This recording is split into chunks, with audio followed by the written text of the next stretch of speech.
Análise. Thaís Arbex, que bom ter você de volta aqui conosco no Jornal da CNN. Boa noite para você aí em Brasília. A Raquel, já nos cumprimentamos. Thaís, até fiz uma ironia no começo do jornal, citando talvez a frase mais famosa entre os marqueteiros. Todo mundo que cobre política ou que leu sobre os últimos 30 anos de campanhas conhece essa frase. É a economia, estúpido. Que o marqueteiro disse isso para o Clinton, quando havia uma dúvida na campanha do Bill Clinton sobre o que é que motivava a decisão das pessoas na hora de botar o voto na urna. E o Sheik respondeu na cara dele: presidente, it's the economy, stupid. É mesmo nesse caso, Thaís? O Lavareda, que tem uma reputação extraordinária nesse campo aí que mistura ciência e arte, diz que sim. Boa noite, William. Bom estar de volta. William, é interessante porque nas últimas eleições presidenciais, a economia sempre pautou a disputa. Sempre foi o ingrediente que mais pesava para o voto do eleitor ali diante das urnas. Mas 2018, não sei se é muito arriscado fazer essa análise, mas me parece que foi o ponto fora da curva. E agora a gente volta a ter a economia no centro desse debate. A gente tem uma percepção mostrada aí na pesquisa do IPESP bastante clara do eleitor sobre como está a sua condição financeira, sobre como estão os preços. E mais o que chama atenção, William, é o dado futuro. Se você soma aqueles que consideram que os preços vão aumentar muito e os que consideram que vão aumentar, dá quase 80% das pessoas que foram entrevistadas. Então, essa tendência é que é o ponto determinante, porque o eleitor, no fim das contas, vai cobrar de quem está no poder. E por isso que Lavareda diz que essa questão vai ser um peso para o presidente Jair Bolsonaro. Bom, Thaís, se você, como Lavareda também, e é o consenso geral, colocam a economia como fator decisivo, nós estamos colocando a Raquel Landim como centro dessa conversa. Raquel, o que vai acontecer com a inflação?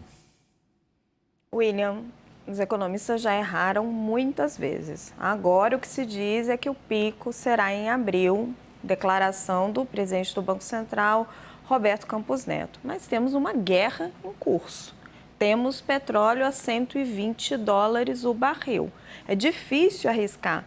E pode ser também que a inflação se mantenha num patamar alto, não melhore tanto a percepção da população você diz mesmo que em relação cai um pouquinho, a ela isso. não cai tanto assim para as pessoas sentirem um alívio. Ou se mantém alta, deixa de subir, mas os preços continuam muito caros. Então, não sei se vai haver um refresco tão importante para o presidente Jair Bolsonaro até outubro nas eleições. É interessante observar a pesquisa, porque ela mostra que realmente Bolsonaro ganhou espaço de dezembro para o começo de março, principalmente entre as pessoas que ganham 2 salários mínimos, em quem tem o ensino fundamental incompleto, que é o público do Auxílio Brasil. Ele promoveu um aumento importante do Auxílio Brasil, mas essa pesquisa do IPESP aponta que isso pode ter se esvaído, já que tem essa queda do presidente Jair Bolsonaro também nesses segmentos. A inflação, William, ela pesa muito.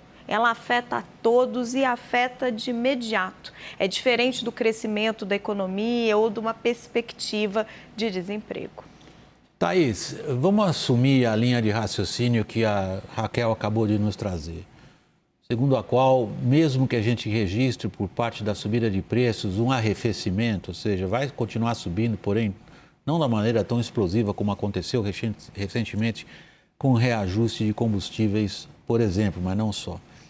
Isso não será suficiente para trazer de volta ao eleitor aquilo que, de novo, já que a gente citou o marqueteiro lá dos Estados Unidos, outra palavra importantíssima no vocabulário político anglo-saxão é feel good factor, aquele fator das pessoas que elas começam a se sentir bem, não daria tempo.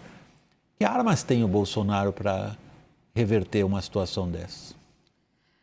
William, eu fui tentar ouvir principalmente o Ministério da Economia para tentar entender se há alguma luz no fim do túnel a partir da visão deles. E há de fato ali uma visão até bastante otimista que essa inflação pode recuar a partir da série de medidas que eles consideram estar tomando. Cito algumas delas, a redução do IPI e a questão dos combustíveis. Mas o fato é que, numa conversa recente com ministros mais da ala política, compartilho a avaliação que me fizeram.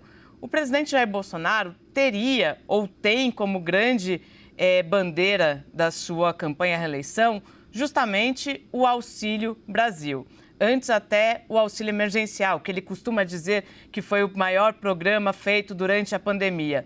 Mas o fato é que, pegando esse gancho que a Raquel Landim colocou, hoje os R$400 já não pagam mais aquilo que poderiam pagar há alguns meses. E, de fato, esse dinheiro, ele entra e sai muito rapidamente. Se o presidente Jair Bolsonaro não consegue fazer com que, de fato, a economia volte a rodar e a ponto de que essas pessoas consigam ter um poder de compra maior, que o preço do botijão caia, que o preço dos alimentos caia, talvez não tenha uma solução. E como lembrou a Raquel, temos uma guerra em curso ainda. Deixa eu ver com a Raquel. A Thaís está dizendo que o dragão malvado da inflação comeu a bondade do auxílio. Já que a gente está falando em guerra o tempo todo, perdoem o trocadilho, que munição tem o governo em termos de promoção de crescimento e reforço de renda na situação atual? William, Bolsonaro e nenhum governo controla preço. Controla preço de combustível, controla preço dos alimentos, a não ser que ele parta para um congelamento que a gente já experimentou no Brasil e a gente sabe... A minha geração sabe disso. E a gente sabe aonde acaba. Então, ele não controla preço. A única arma que ele tem é uma espécie de sobra de arrecadação. Nós discutimos isso ontem, em que ele pode ir dando algum tipo de subsídio, reduzindo o IPI, mas isso não vai ter efeito em preço. A única coisa que pode ser um alívio para o presidente Jair Bolsonaro em termos inflacionários é o câmbio. Nós estamos vendo o dólar indo a 4,70, 4,80, um fluxo muito grande de dinheiro para os países emergentes que estão distantes da guerra, os países produtores de commodities, isso beneficia diretamente o Brasil. Mas, de novo, se houver uma mudança muito forte no câmbio que ajude a amenizar a inflação, Bolsonaro também não vai controlar, vai ser só sorte. Thaís, por último, para a gente fechar essa parte da nossa análise, o que o Palácio do Planalto está pensando a respeito desse quadro?